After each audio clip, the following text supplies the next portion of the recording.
नमस्कार। हमारे चैनल में आपका स्वागत है। मैं हूं रामचंद्र मौर्य। साथियों, बाबा रामदेव के विवादित बयान से देश भर में कोहराम मचा हुआ है। उन्होंने महिलाओं पर जिस तरह से अभद्र टिप्पणी की है, उससे पूरी देश की महिलाएं आहत हैं और कहीं कहीं तो धरना प्रदर्शन भी हो रहा है रामदेव के खिलाफ। बाबा रामदेव समय समय पर ऐसे बयान देते हैं जिसे कि नहीं देना चाहिए। बाबा रामदेव पतंजलि समूह के मालिक हैं, एक उद्योगपति हैं, सन्यासी हैं, बाबा हैं।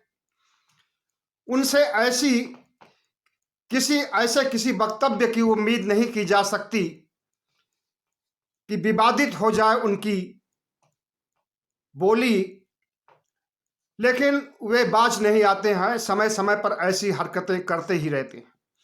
ये वही बाबा रामदेव हैं जो कभी रामलीला मैदान से साड़ी और सलवार सूट में कपड़े पहन करके वहां से भागे थे पुलिस से बचने के लिए। ये वही बाबा रामदेव हैं जो स्टेडियम के पास साड़ी में पकड़े गए थे। रात को 3:40 पर पुलिस ने पकड़ा था। साड़ी पहने हुए थे और आंचल से मुंह ढके हुए थे अपनी दाढ़ी को। ये वही बाबा रामदेव हैं जिन्होंने सोनिया गांधी के बारे में बहुत सी आपत्तिजनक बातें बोली हैं और तमाम महिलाओं के बारे में भी उनकी ऐसी टिप्पणी पहले से सुनी गई है। लेकिन उन्होंने अभी पिछले शनिवार को पुणे में, महाराष्ट्र के ठाणे में एक योग शिविर के दौरान उन्होंने जो वक्तव्य दिया वो महिलाओं की इज्जत को तार तार करता है। वहां पर महिलाएं भी थी, साधारण महिलाएं भी थी, खास महिलाएं भी थी। खास महिलाओं में महाराष्ट्र के उप मुख्यमंत्री की पत्नी, देवेंद्र फडणवीस की पत्नी अमृता भी थी और बाबा जी के पास बैठी हुई थी। बाबा जी ने कहा कि महिलाएं साड़ी में अच्छी लगती हैं, सलवार में, सूट में अच्छी लगती हैं, और अगर मेरी तरह कपड़े न पहने तब भी अच्छी लगती हैं। बस उनकी इतनी बोल से, उनकी इस बात से पूरा महिला समाज खफा है। महाराष्ट्र राज्य महिला आयोग ने उनके खिलाफ सम्मन जारी किया है और 3 दिन में उनसे मांगा है जवाब। दिल्ली की महिला आयोग की अध्यक्ष स्वाति मालीवाल ने भी तीखी प्रतिक्रिया दर्ज की है और उनसे माफी मांगने के लिए कहा है। टीएमसी की सांसद महुआ मोइत्रा ने भी बाबा रामदेव की खूब जलालत मलालत की है और वे किस किस रूप में कब कब महिलाओं का वेश धारण करके भागे हैं या महिलाओं का वेश धारण करने में उन्हें कितना मजा आता है, इस पर उन्होंने तल्ख टिप्पणी की है। साथियों, सवाल यह नहीं है कि बाबा सन्यासी एक उद्योगपति बन सकता है। सवाल यह भी नहीं है कि एक उद्योगपति सन्यासी बन करके काम नहीं कर सकता है। कोई भी उद्योगपति बन सकता है, कोई भी सन्यासी बन सकता है।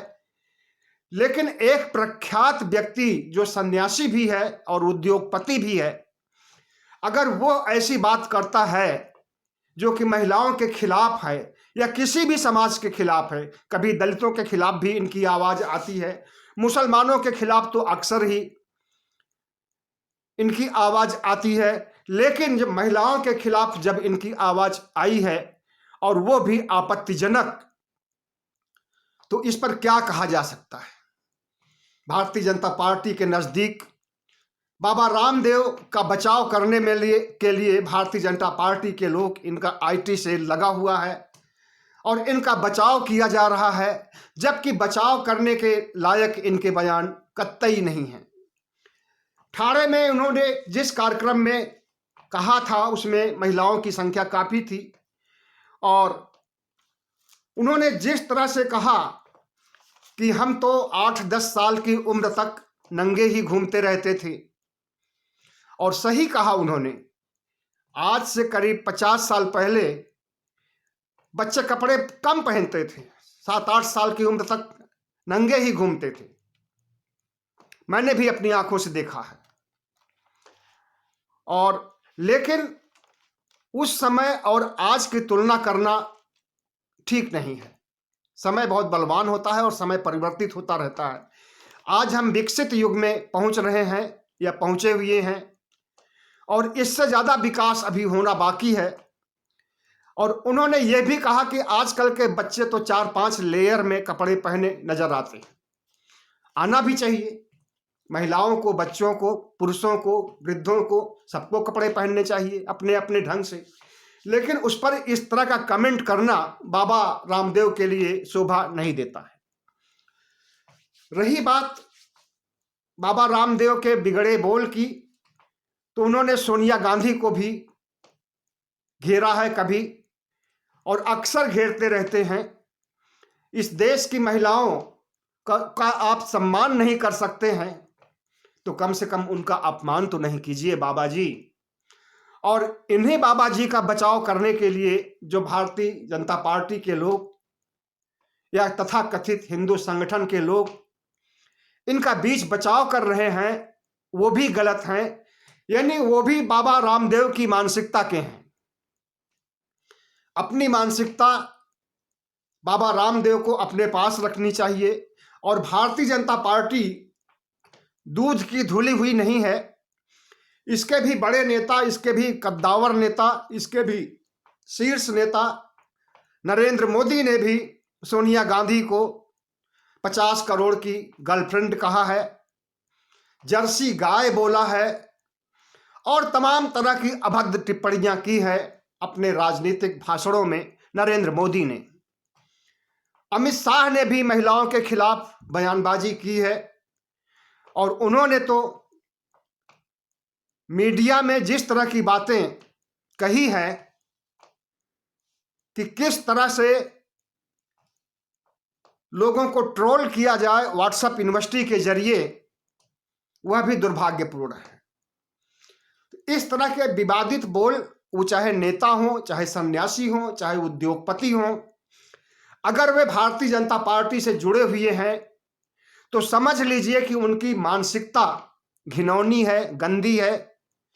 और भारतीय जनता पार्टी के नेता, सांसद किस किस तरह का बयान देते रहते हैं महिलाओं के खिलाफ। यति नरसिंहानंद ने किस तरह का बयान दिया था, वो सब आपने सुना और देखा होगा।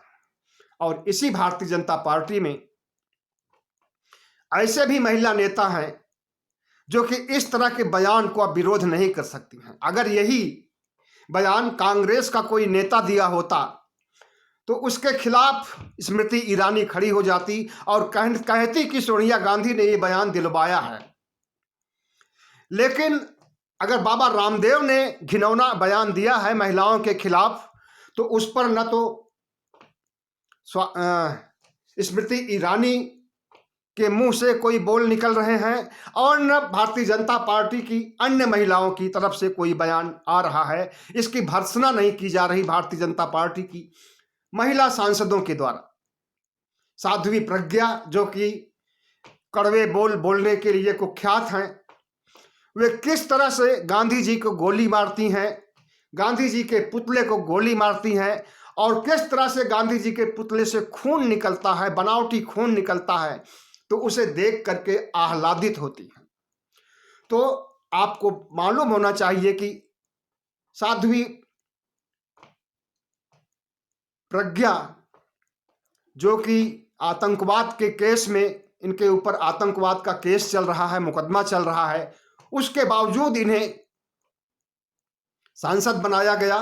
और सांसद बनने के बाद भी इनके बिगड़े बोल में कोई सुधार नहीं हो रहा है, ठीक वैसे जैसे बाबा रामदेव के बिगड़े बोल में सुधार नहीं हो रहा।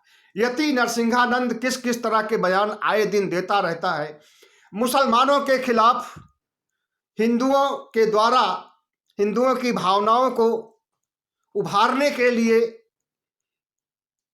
हिंदुओं से वोट हासिल करने के लिए किस किस तरह से यति नरसिंहानंद के बोल बिगड़े होते हैं, उसे आपने अच्छी तरह से देखा, सुना और समझा होगा। हरिद्वार संसद में, धर्म संसद में किस तरह से महिलाओं को अपमानित करने का काम भारतीय जनता पार्टी करती है और इसकी पूरी ब्रिगेड करती है, इसकी आईटी सेल करती है, यह भी आपने देखा होगा। भारतीय जनता पार्टी को समझना चाहिए कि आज उसका राज है, आज उसके हाथ में सत्ता है, आज उसके हाथ में ताकत है, ईडी है, सीबीआई है, तमाम एजेंसियां हैं, तो उसे भारत की जनता ने सौंपा है। और जिस तरह से बिगड़े बोल आपके हैं, आपके नेताओं के हैं, आपके शीर्ष नेताओं के हैं, और आपके का समर्थन करने वाले उद्योगपतियों और सन्यासियों के जिस तरह से बिगड़े बोल हैं, इसमें सुधार करना अवश्यंभावी है। और अगर सुधार नहीं करेंगे तो भारत की जनता देख रही है, और दो चुनाव, एक चुनाव हो गया हिमाचल में, दूसरा गुजरात में, 1 और 5 दिसंबर को होने वाला है। लाला रामदेव की इस वाणी को, इस बिगड़े बोल को गुजरात के चुनाव में खूब भुनाया जा रहा है, और कांग्रेस पार्टी और आम आदमी पार्टी इसे मुद्दा बना रही है। अब देखना है कि किसे कहां तक सफलता मिलती है, लेकिन ऐसे बिगड़े बोल के खिलाफ सरकार को भी कार्रवाई करनी चाहिए। लेकिन उस सरकार में कौन कार्रवाई करेगा जिस सरकार में बिगड़े बोल के नेताओं को प्रमोट कर दिया जाता है, देश के गद्दारों को गोली मारो सालों को कहने वाले मंत्री को, जो कि उस समय राज्य मंत्री था, उसे कैबिनेट मंत्री बना दिया जाता है। तो जो जितनी ही गालियां देगा महिलाओं को, जो जितनी ही गालियां देगा मुसलमानों को, जो जितनी गालियां देगा दलितों को, जो जितनी गालियां देगा इस देश के नागरिकों को, उसको उतना ही सम्मान मिलेगा। बिल्किस केस मामले को देखिए आप, बिल्किस केस से रेप करने वाले कई हिंदू उसकी बेटी तक को मार डालते हैं और उसके साथ सामूहिक बलात्कार करते हैं, कोई सुनवाई नहीं होती है। लेकिन मामला सीबीआई के तहत आता है तो उनकी गिरफ्तारी होती है, कोर्ट उन्हें सजा सुनाती है, आजीवन कारावास की सजा देती है, लेकिन उसे छुड़ा लिया जाता है और उन्हें संस्कारी ब्राह्मण बोला जाता है। बलात्कारी ब्राह्मणों को संस्कारी ब्राह्मण बोला जाता है। फूल मालाओं से उनकी आवाभगत की जाती है, उन्हें मिठाइयां खिलाई जाती हैं। तो भारतीय जनता पार्टी का ये चाल चरित्र चेहरा आज का नहीं है, और भारतीय जनता पार्टी द्वारा समर्थित उद्योगपतियों और सन्यासियों के बिगड़े बोल आज की कोई नई बात नहीं है। लेकिन अगर इस बिगड़े बोल में, जो कि महिलाओं के खिलाफ, इस देश की आधी जनसंख्या के खिलाफ, उनकी इज्जत को तार तार करने के लिए जो ऐसे बयान दिए जाते हैं, वो अशोभनीय है, और इसकी राष्ट्रीय स्तर पर भर्त्सना होनी चाहिए, बुद्धिजीवियों के द्वारा, पत्रकारों के द्वारा और इस देश के नेताओं के द्वारा। बहुत बहुत धन्यवाद। हमारे चैनल को सब्सक्राइब कीजिएगा, लाइक कीजिएगा और शेयर कीजिएगा।